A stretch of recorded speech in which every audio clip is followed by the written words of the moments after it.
So we're here today in Mytholmroyd. We're talking about the extra £19 million in flood defence funding that Calderdale's received. We've received this as a result of the hard work of our cabinet and of our officers.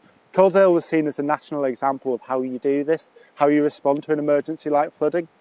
But that's because we've got some great officers, we've had some great leadership, but also it's because we've got great people. I'm here with Scott Patient, who's one of the cabinet members who's been responsible for seeing this all through. But also, like a lot of Labour councillors, he's a member of his community. He himself, at the time of the flooding, was already a governor at his local school. And before he was a councillor, he was a flood warden. So he knows how to respond to these things and he knows the work that's gone into it. And since then, he's been sitting on the board that's been making sure that this all happens properly. Yeah, thank you, Josh.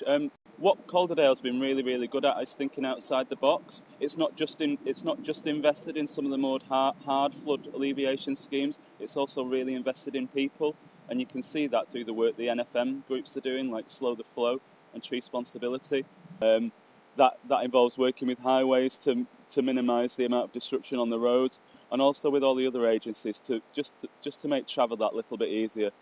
I'm really enthused with the work that the Flood Partnership Board are doing. It continues to make quite bold and challenging decisions and works very closely with the Flood Scrutiny Board that Josh is involved in. It is a bit of a shame that Craig Whitaker hasn't been turning up to meetings, though they were specifically planned for on a Friday afternoon so that he could make them. But alas, I've not seen him in the year or so I've been a councillor. I think that's the thing, is that we've been really successful as working as a team, working together. We've got money for Mytholmroyd, Brighouse and Hebden Bridge.